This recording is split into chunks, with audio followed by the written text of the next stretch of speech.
Hai semuanya, balik lagi di channel aku Dina, sampurasun semuanya. Nah, hari ini aku akan bercerita kembali tentang kasus pembunuhan. Nah, di sini semua pasti pernah nonton film It. Tahu kan film yang badut itu, si Pennywise. Nah, dalam dunia nyata pun ada seorang badut yang melakukan pembunuhan. Pembunuhannya itu dia incernya itu berondong cowok. Berondong cin. Nah, kita sebut aja namanya Gacy. Nama lengkapnya adalah John Wayne Gacy. Gacy lahir di Chicago, Amerika Serikat pada tanggal 17 Maret 1942. Ayahnya yang bernama John, ayahnya adalah seorang veteran yang melakukan perang di Perang Dunia. Jadi kalau orang yang veteran itu biasanya tegas. Dan si John ini udah tegas, galak, dan dia pun memperlakukan si Gacy ini dengan kurang baik gitu ya, galak, sadis, sering nyiksa gitu kan.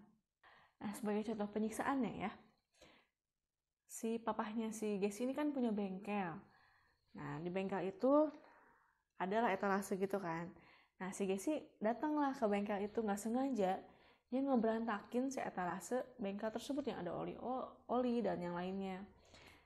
Saking emosi si bapaknya ya, padahal cuma ngeberantakin dikit doang, pakai sabuk dipukul lah si Gacy ini.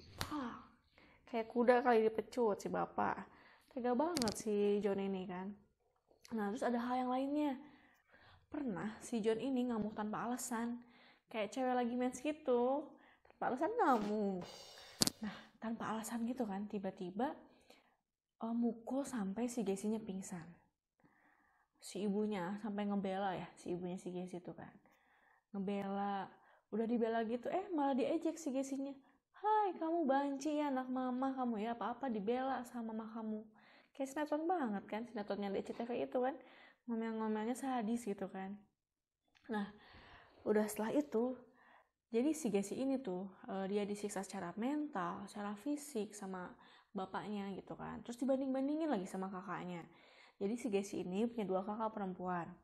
Udah gitu dibanding-bandingin, kakak kamu pinter loh, kamu kan kenapa sih bodoh kayak gini kan, padahal siapa bapaknya, kalau anaknya bodoh berarti bapaknya pip. Nah, saking kurang perhatiannya si Gacy ini, dia pengen mainan banget pada saat itu kan, pengen mainan nih, tapi mau bilang ke si papahnya galak, bingung kan. Nah, dia lihat ke tetangganya, ada mainan, dicuri kan si mainannya itu. Ketahuan juga sama si bapaknya ternyata kan, udah ketahuan si papahnya nyiksa juga dong, mukul tuh. Nah, terus yang parahnya lagi, Gacy ini pun pernah jadi korban pelecehan dari keluarga temennya. Nah, tapi si Gacy ini nggak mau bilang sama papa mamahnya karena takut nanti pas udah lapor malah dimarahin, mukanya dibela. Nah, lalu dia menutupi hal itu bahwa dia pernah dilecehkan oleh keluarga temannya. Pada tahun 1960, si Gacy ini udah mulai mapan. Dia mulai bekerja di sebuah restoran cepat saji. Nah, di situ dia mulai menikah. Dia termasuk menikah muda dan punya anak. By the way ya, dia tuh menikah 2 kali dan punya 2 anak. Gacy itu sebenarnya karena dia stres, sering dihina, diintimidasi oleh keluarga dan teman-temannya, dia beralih ke narkoba, beralih ke hal yang buruk, mabok-mabokan. Di saat itu juga Gacy ketahuan nih memiliki orientasi homoseksual. Sebenarnya nggak bisa disebut homoseksual juga ya karena dia punya istri. Ya, pada tahun 1968, Gacy ketahuan melakukan sodomi terhadap 2 remaja yang menyebabkan dia terdakwa 10 tahun penjara. Cuman hokinya si Gacy ini ya, baru 18 bulan di penjara, dia dikasih pembebasan bersyarat. Dengan ada syaratnya nih, dia harus kembali ke Chicago ke rumah ibunya. Setelah itu dia membeli rumah di Chicago dengan bantuan ibunya. Tapi setelah dia membeli rumah, disitulah awal mula kejahatan yang banyak itu yang dia lakukan. Korban pertama. Pada tahun 1972, korban pertama itu adalah Timothy Jack McCoy. McCoy kali ya sayur. Nah, kita sebut aja Coy aja lah ya, yang gampang. Jadi gini ceritanya, Coy sedang dalam perjalanan naik bus dari Michigan ke Omaha. Lalu sampai ke terminal, si Choi ini kan, sampai di terminal, bertemulah dia sama si Gessie. Bertemu, terus kenalan gitu kan. Habis kenalan gitu, si Gessie dengan beraninya, Choi, yuk kita jalan-jalan yuk, aku antar keliling Chicago nih sama aku ajak jalan-jalan. Mau aja lagi ya si Choi-nya, belum tahu aja dia predator. Nah lalu setelah itu berkelilinglah mereka. Lalu mulai malam.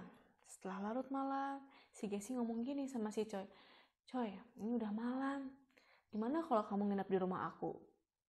Dengan polosnya dia bilang, iya mau. Nah, si Choi nggak curiga nih sama sekali bahwa ini mah pasti orang baik nih ngajak nginep ke rumahnya karena memang kasihan sama aku. Jadi si Choi itu nggak punya pikiran negatif, nggak ada suujon lah sama si Gessie ini kan.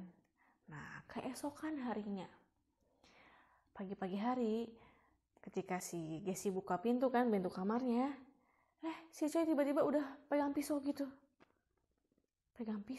Lalu si Gessie tuh mikir, ini kayaknya mau buat jahat nih sama aku nih. Aku serang dia duluan lah. Diserang kan, langsung bergulat lah mereka berdua kan. Setelah bergulat, saling pukul, saling tinju, pisau jatuhlah ke lantai. Si Gessie dengan gerak cepat, dia ambil pisaunya, dia tusukkan ke dadanya si Choi. Bukan cuma sekali, ternyata saudara-saudara berkali-kali. Jadi bisa dibayangkan kan, masih hidup apa enggaknya. Dan ternyata memang tewas si Choi ini. Nah setelah tewas, si Gessie kan bingung, aku telah membunuh orang nih, aku harus kayak gimana? Nah ternyata dia mikir, kan aku di halaman belakang kan masih kosong ya, halaman belakang rumah masih tanah, kesempatan aku kubur aja di sana. Lalu dikuburlah si Choi ini di belakang rumahnya Gessie. Nah setelah Choi tewas, dia kayaknya mau bersih dulu kan tangan dia kan, ke dapur lah dia kan. Pas ngeliat, ya ampun, ada sarapan dong, ada daging panggang, ada sarapan yang lainnya. Dan ternyata si Gessie ini salah pikir, udah seujon duluan kan. Si Choi ini nyiapin sarapan buat dia. Jadi setelah motong-motong daging panggangnya, mungkin dia lupa gitu kan mau nyapa si Gessie, masih bawa pisaunya. Konyol banget gak sih ini? Gara-gara salah paham, malah ngebunuh temannya sendiri. Ya itulah, makanya kita jangan seujon sama orang. Ternyata setelah kejadian membunuh si Choi ini, kayak ketagihan gitu loh si Gessie ini. Dia melakukan pembunuhan dari tahun 1972 sampai tahun 1978.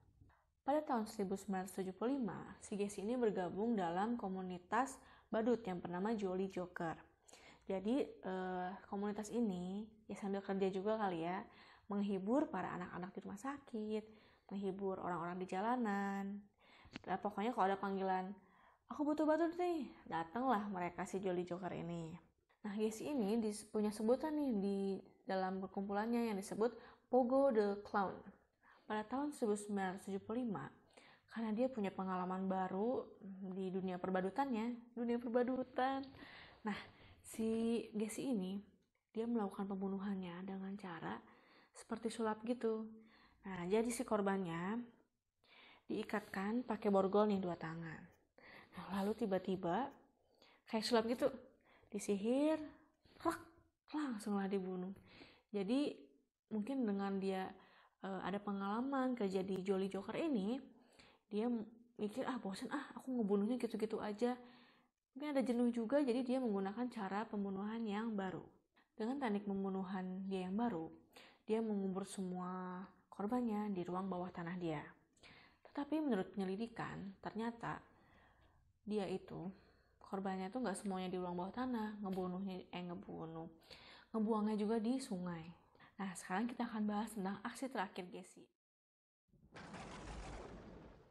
Menurut catatan Terry Sullivan dan Peter Temaken, penyelidikan polisi dimulai dengan menghilangnya Peace yang berusia 15 tahun. Jadi seperti ini ceritanya.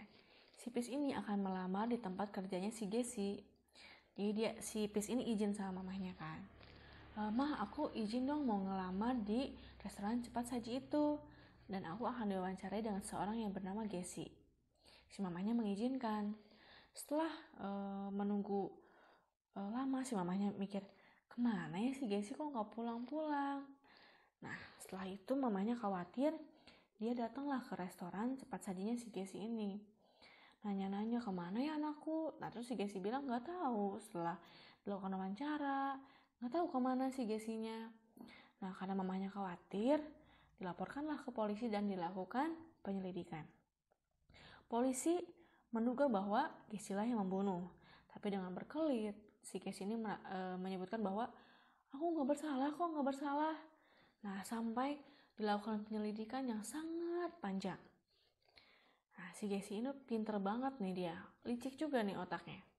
Dia tuh mikir, gimana ya caranya biar polisi, oh iya udah bukan Gessi pembunuhnya. Nah, dia ngajaklah polisi-polisi ini minum-minum bareng, makan-makan bareng, ya naktir gitu kan. Ternyata polisinya tetap melakukan penyelidikan. Nah, ini nih polisi yang mantap. Nah, setelah itu polisi akhirnya menggeledah rumah Gessi. Jadi walaupun udah ditraktir, udah diajakin minum, polisi tuh udah tergoyahkan, dia masih percaya bahwa Gessi lah pembunuhnya. Polisi menggeledah rumahnya si Gessi dan menemukan hal-hal yang aneh.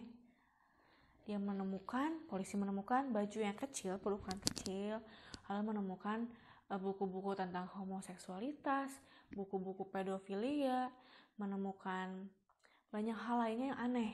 Lalu proses penyelidikannya masih terus panjang banget nih, gak beres-beres gitu kan. Mungkin Gessi juga capek. Capek juga aku ya. Mungkin dia ngerasa bersalah juga, ada rasa capek. Jadi akhirnya dia mengakui kejahatan dia. Bahkan dia bukan hanya mengakui saja bahwa dia telah membunuh Pis, tapi dia membunuh berbagai korban lainnya, bermacam-macam korban lainnya dia sebutkan, dan dia mengakui bahwa ya saya membunuh banyak orang. Terus anehnya ya, dia tuh ngomong gini sama polisi, iya Pak Polisi, kalau aku ngebunuh orang tuh aku merasakan sensasi orgasme. Serem banget ya, ngebunuh orang bisa ngerasain hal yang seperti itu. Dan pada tanggal 13 Maret 1980 dia didakwa, dia dilakukan hukuman mati. Tapi nggak langsung dihukum mati ya, setelah 10 tahun, yaitu pada tanggal 10 Mei 1994, barulah dia dilakukan hukuman mati dengan disuntik. Di balik kejahatannya si Gessi, yang tadi aku cerita, dia tuh udah mengalami hal-hal yang buruk dalam kehidupannya. Jadi bagaimana dengan kita? Apakah kita berlaku buruk kepada banyak orang? Apakah kita mau teman-teman yang kita bully atau yang kita ejek, atau keluarga kita yang kita siksa atau kita bully menjadi seperti Gessi? Gak mau kan? Yuk mari kita belajar jadi diri pribadi yang lebih baik, yang tidak menyiksa, mengintimidasi keluarga, teman, agar tidak ada Gessi-Gessi selanjutnya. Oke, sampai jumpa selanjutnya di kisah aku yang oke. Oke semuanya, sampai jumpa lagi nanti ya. Dadah, bye-bye.